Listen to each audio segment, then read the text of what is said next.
Yes, അപ്പോൾ നമ്മൾ നേരത്തെ കണ്ടതുപോലെ തീപാറും മണ്ഡലങ്ങളിലൂടെ സഞ്ചരിക്കുന്ന ദിവ്യയും നൌഫലും എത്തി നിൽക്കുന്നത് കാസർഗോഡ് മഞ്ചേശ്വരത്താണ്. തീപാറും പോരാട്ടം നടക്കുന്നിടത്താണ്. BJP വലിയ പ്രതീക്ഷ വെച്ച് പുലർത്തുന്ന ഒരു മണ്ഡലം കൂടിയാണ്. 2 തവണയും കപ്പിനും ചുണ്ടിനും ഇടയിൽ സ്ഥാനം നഷ്ടപ്പെട്ട, അതൊരു MLA സ്ഥാനം നഷ്ടപ്പെട്ട BJP ഇത്തവണ അത് നേടിയെടുക്കാൻ കഴിയുമെന്നാൽ അതിനെ പ്രതിരോധിക്കാൻ മറുവശത്ത് അണിയറ നീക്കങ്ങൾ കൂടി സജീവമാകുന്നത് നമ്മൾ കണ്ടതാണ്. അപ്പോൾ പോകാം ദിവ്യയിലേക്കും നൌഫലിലേക്കും. അപ്പോൾ മഞ്ചേശ്വരത്ത് ദിവ്യ നൌഫൽ, ഇപ്പോൾ ആരാണ് കൂടെയുള്ളത്? BJP പങ്കുവയ്ക്കുന്ന പ്രതീക്ഷകൾ എന്തൊക്കെയാണ്? എങ്ങനെ പോകുന്നു രാഷ്ട്രീയ പ്രചാരണവും തെരഞ്ഞെടുപ്പ് ചൂടും?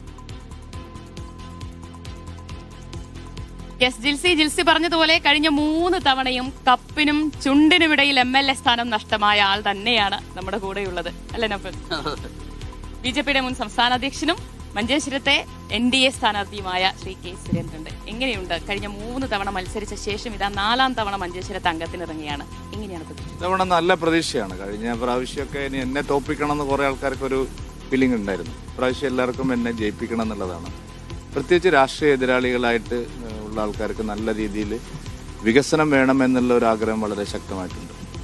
2016 ഏകദേശം 89 വോട്ട് അല്ലേ? അതെ. അതിൽ പകുതി വോട്ട് മറിഞ്ഞിരുന്നെങ്കിൽ ജയിക്കാമായിരുന്നു. അന്ന് നമ്മൾ മാക്സിമം BJPക്ക് കിട്ടാവുന്ന മാക്സിമം നമ്മൾ പിടിച്ചിരുന്നു. അങ്ങനെയല്ല, വോട്ടിങ്ങിൽ ഇപ്പൊ അന്ന് നല്ല ക്രോസ് വോട്ടിംഗ് നടന്നു, എല്ലാവർക്കും അറിയുന്നതാണ്.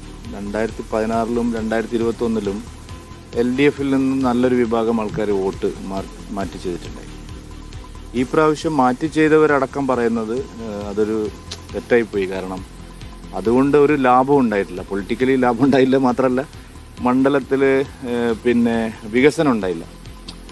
അതായത് ഇപ്പോൾ BJPയെ ബ്ലോക്ക് ചെയ്യുക എന്നുള്ളത് കൊണ്ടാണല്ലോ മഞ്ചേശ്വരത്ത് അങ്ങനെ ചെയ്തത്. പക്ഷെ അതുകൊണ്ട് സാധിച്ചില്ല BJP ബ്ലോക്ക് ചെയ്യാൻ. കാരണം BJPക്ക് MP ആയി, കോർപ്പറേഷൻ മേയറായി. അതുകൊണ്ട് ഇനി അങ്ങനെ BJPയെ തോൽപ്പിക്കുക എന്നുള്ള ഒരു ലൈൻ എടുക്കുന്നതിനോട് ആർക്കും താല്പര്യമില്ല. മാത്രമല്ല ഈ മണ്ഡലത്തിൻ്റെ വികസന കാര്യങ്ങൾ ആരും പറയുന്നില്ല. ഇപ്പോൾ സിറ്റിംഗ് MLA പറയുന്നത് ഞാൻ മത്സരിക്കുന്നത് BJPയെ തോൽപ്പിക്കാൻ വേണ്ടിയാണ്. ഞാൻ പറയുന്നത് ഞാൻ മത്സരിക്കുന്നത് അഷ്റഫിനെ തോൽപ്പിക്കാൻ വേണ്ടിയെന്നല്ല, ഞാൻ മത്സരിക്കുന്നത് നാട്ടുകാർക്ക് വേണ്ടി നല്ല കാര്യങ്ങൾ ചെയ്യാൻ വേണ്ടിയിട്ട്. അപ്പോൾ ഈ ഒരു ഡിഫറൻസ് എല്ലാ വിഭാഗം ജനങ്ങളിലും ഇപ്പോൾ ബോധ്യമായിട്ടുണ്ട്. കഴിഞ്ഞ പ്രാവശ്യം ആരൊക്കെ എന്നെ തോൽപ്പിക്കാൻ മുന്നിൽ നിന്നോ അവരെല്ലാം ഇത്തവണ എന്നെ ജയിപ്പിക്കാനായിട്ട് മുമ്പിലുണ്ട്. ഇത്തവണ വട്ടിയൂർക്കാവാണ് താങ്കളുടെ പേര് നേരത്തെ പറഞ്ഞു കേട്ടിരുന്നത്. മഞ്ചേശ്വരം തന്നെ തെരഞ്ഞെടുക്കാൻ എന്തെങ്കിലും പ്രത്യേകിച്ച് വട്ടിയൂർക്കാവെന്ന് എനിക്ക് എൻ്റെ മണ്ഡലമല്ലല്ലോ, എൻ്റെ മണ്ഡലം മഞ്ചേശ്വരമാണെന്ന്. അതിപ്പോൾ മാധ്യമങ്ങൾ നിങ്ങൾ ഞാൻ പറഞ്ഞു വട്ടിയൂർക്കാവ് മത്സരിക്കുന്നു. വട്ടിയൂർക്കാവോ നിയമോ ഒന്നും എൻ്റെ മണ്ഡലമല്ല. എൻ്റെ മണ്ഡലം മഞ്ചേശ്വരമാണ്. ഞാൻ 2001 മുതൽ ഇവിടെ ഉള്ള ആളാണ്. 25 വർഷമായിട്ട് എനിക്കിവിടെ ബന്ധങ്ങളുണ്ട്. അതുകൊണ്ടല്ലേ ഞാൻ വലിയ പോസ്റ്ററും ഫ്ലക്സൊന്നും വെക്കാത്തത്. ഈ മണ്ഡലത്തിലെ ഓരോ ആൾക്കാർക്കും എന്നെ അറിയാം. അതുകൊണ്ട് ഈ മണ്ഡലം ഒഴിവാക്കിയിട്ട് ഞാൻ വേറൊരു മണ്ഡലത്തിൽ മത്സരിക്കുക എന്ന് പറയുന്നത് പ്രായോഗികമായിട്ടുള്ള സ്ഥിതിയല്ല. ശരി, ഇനി 2011 3000-ലധികം വോട്ടുകളുടെ കുറവ്, 16 വന്ന 89, 21 വരുമ്പോൾ 745ഓളം വോട്ടുകളുടെ കുറവ്.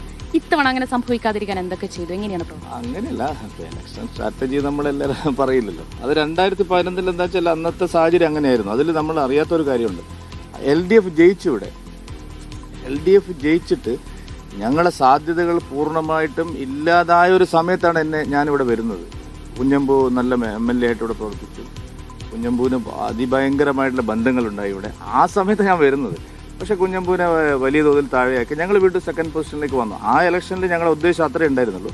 പക്ഷേ 2016-ലും 21-ലും ജയിക്കാൻ തന്നെയായിരുന്നു ഉള്ള അതിൽ തന്നെയാണ് ഞങ്ങൾ മത്സരിച്ചത്. പക്ഷേ അത് മിസ്സായതിൻ്റെ കാരണം ഞങ്ങൾക്ക് വോട്ട് ഷെയർ കുറഞ്ഞുകൊണ്ടല്ല. 2016-ലെ 89 വോട്ടിനെ അപേക്ഷിച്ച് 3% വോട്ട് എനിക്ക് വർദ്ധിച്ചിട്ടുണ്ട്. വേറൊരു മണ്ഡലം പോലെ അല്ല ഇത്. ഞങ്ങൾക്ക് പിന്നെ 2nd പൊസിഷനിൽ വന്നെങ്കിലും മറികടക്കാൻ നല്ല ടൈറ്റായിട്ടുള്ള ഒരു മണ്ഡലമാണിത്. എല്ലാവർക്കും അറിയുന്നതാണ് മഞ്ചേശ്വരത്തിൻ്റെ സാധ്യത. 2019 ബൈ ഇലക്ഷനിൽ എന്തുകൊണ്ടാണ് ഇവിടെ ശ്രമിക്കാതിരുന്നത്? ഞാൻ പ്രസിഡന്റ് എൻ്റെ എന്താ പറയുക, നമ്മളിപ്പോൾ ഒരു ഇപ്പം ഞാൻ പാർട്ടി പ്രസിഡന്റ് അല്ല. പാർട്ടി പ്രസിഡന്റ് ആയിരിക്കുമ്പോഴൊക്കെ അല്ലെങ്കിൽ അത്ര മുതിർന്ന ചുമതലകൾ വഹിക്കുമ്പോഴൊക്കെ വന്ന് മത്സരിക്കുക എന്നുള്ളത്. കഴിഞ്ഞ തവണ പറന്നു നടന്ന് മത്സരിച്ചു. ഇവിടുന്ന് തീരുമാനിച്ചതിന്റെ അടിസ്ഥാനത്തിലാണ് പാർട്ടി. ഈ കഴിഞ്ഞ ദിവസങ്ങളിലൊക്കെ ഏറെ ചർച്ചയായത് STPയുടെ വോട്ട് സംബന്ധിച്ചാണ്. STPയുടെ സ്ഥാനാർത്ഥിയെ മാറ്റണമെന്നുള്ള ആവശ്യമാണ് UDF ഉന്നയിച്ചത്. അത് അവസാനം അംഗീകരിക്കപ്പെടുകയും ചെയ്തു. STPയെ പിന്മാറുന്നതോടുകൂടി അത് ആർക്കാണ് ഗുണം ചെയ്യുക? UDFനാണോ LDFനാണോ BJPക്കാണോ? STPയെ പിന്മാറിയില്ലായിരുന്നെങ്കിൽ മെയ് 4-ാം തീയതി നിങ്ങളെല്ലാം പറയും സുരേന്ദ്രൻ ജയിച്ചത് STPയുടെ സ്ഥാനാർത്ഥിയെ മത്സരിപ്പിച്ചുകൊണ്ട്. അതുകൊണ്ട് ഇത്തവണ ആ പേടിയില്ല എനിക്ക്. ഞാൻ ജയിക്കുന്നത് NDA ജയിക്കുന്നത് STP പണ്ടും ഉണ്ടായിട്ടില്ലല്ലോ. CPI നേരത്തെ അങ്ങനെ ഒരു സാഹചര്യം ഉണ്ടായിട്ടില്ല. എല്ലാവരും എനിക്കെതിരായിരുന്നു, NDAക്കെതിരായിരുന്നു. അന്നും നമ്മൾ ആരും ഇല്ലാതിരുന്നിട്ട് നമ്മൾ 89 വോട്ടിന് 700 വോട്ടിനാണ് തോൽക്കുന്നത്. അതുകൊണ്ട് SDP മത്സരിക്കാതിരിക്കുമോ എന്നുള്ളത് ഞങ്ങളെ സംബന്ധിച്ച വിഷയമല്ല. പക്ഷേ SDPIയെ കുറിച്ച് സതീശൻ പറഞ്ഞതും MLA പറഞ്ഞതൊക്കെ മണ്ഡലത്തിലെ വോട്ടർമാർ കാണുകയല്ലേ. SDPI ചെരുപ്പ് എടുത്തടിക്കണം എന്ന് പറഞ്ഞ ആളാണ് ഇവിടുത്തെ MLA.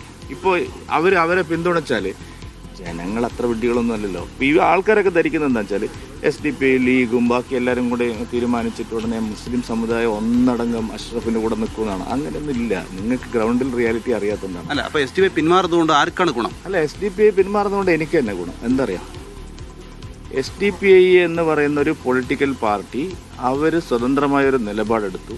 അതിനെതിരെ വലിയ സമ്മർദ്ദം വന്നു. ആ സമ്മർദ്ദം എന്തിനാണെന്നുള്ളതാണ് എല്ലാവരും ചോദിക്കുന്നത്.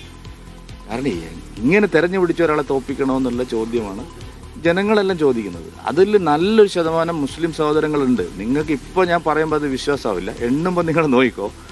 ഇതൊക്കെ ഇത്തരത്തിലുള്ള നീചമായ രാഷ്ട്രീയം, അത് വികസനം തടഞ്ഞു വെച്ച് ഒരാളെ ജയിക്കാൻ സമ്മതിക്കില്ല എന്നുള്ള ഒരു പൊളിറ്റിക്സിനെതിരെ ജനങ്ങൾക്കിടയിൽ നല്ല അഭിപ്രായ വ്യത്യാസമുണ്ട്, നല്ല അമർഷമുണ്ട്. ലീഗുകാർക്കിടയിലും CPMലും കോൺഗ്രസിലും ഈവൻ SDPIയിലും ഈ അഭിപ്രായമുണ്ട്. കാരണം അവർ 7000-8000 വോട്ട് പിടിച്ച ഒരു മണ്ഡലത്തിൽ ബാഹ്യ സമ്മർദ്ദം കൊണ്ട് അവർ ആ സ്ഥാനാർത്ഥി തന്നെ നോക്ക്.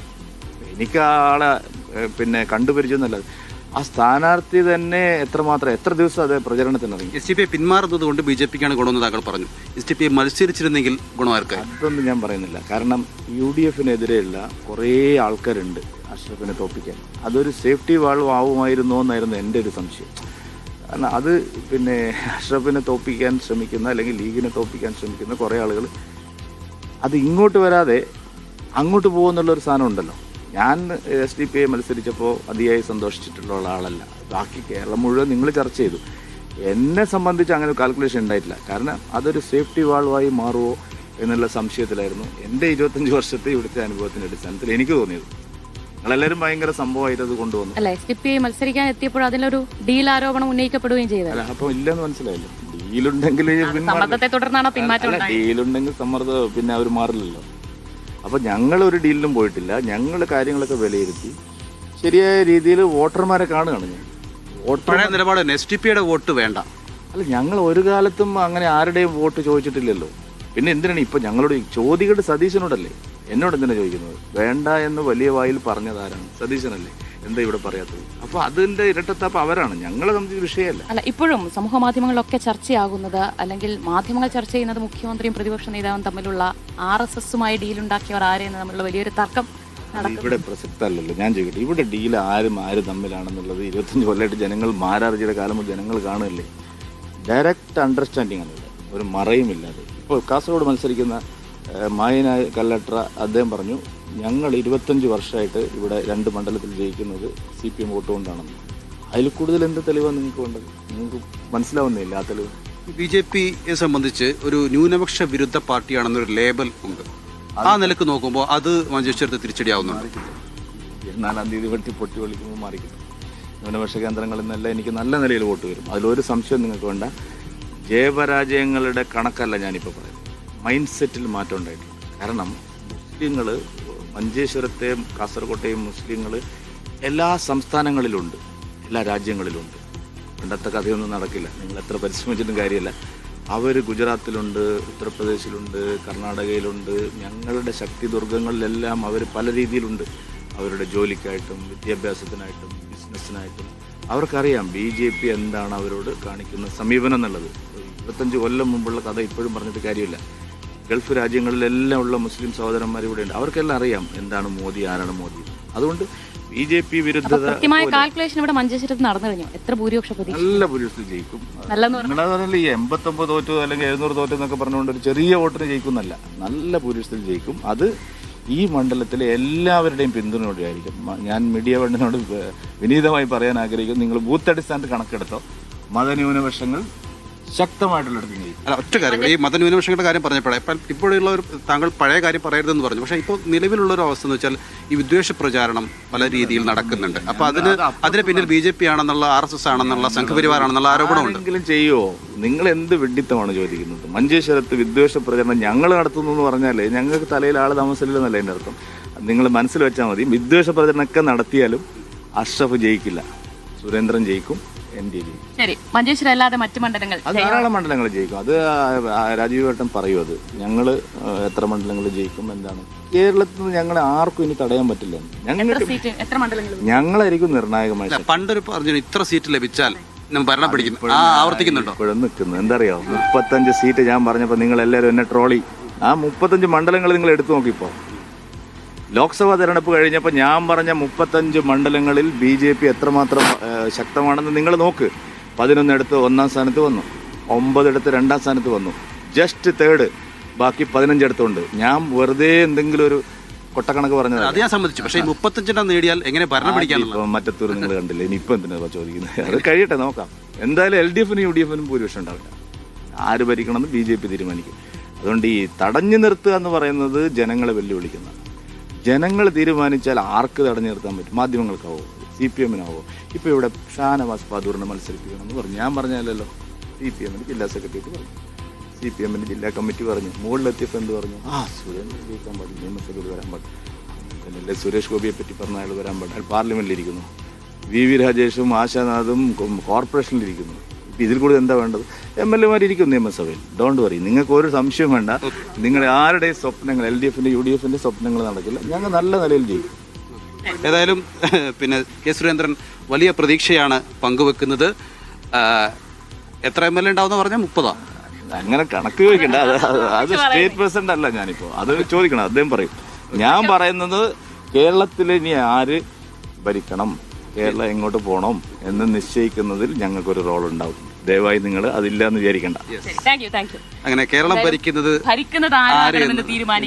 BJP ആയിരിക്കും എന്നുള്ള ഒരു കൺക്ലൂഷനിലാണ് നമ്മൾ ഇത് അവസാനിപ്പിക്കുന്നത്. ഏതായാലും കെ സുരേന്ദ്രനും അടക്കമുള്ളവർ സ്ഥാനാർത്ഥികൾ വലിയ പോരാട്ടം ഭൂമിയിലാണ്. കാരണം മഞ്ചേശ്വരത്തെ ഓരോ വോട്ടും അതിനിർണായകമാണ്. സുരേന്ദ്രൻ എന്താണ് പറയാനുള്ളതെന്ന് കേട്ടു. ഇനി AK അഷ്റഫ് MLA യുടെ പ്രതീക്ഷകളിലൂടെ നമുക്ക് കാണാൻ കഴിയും.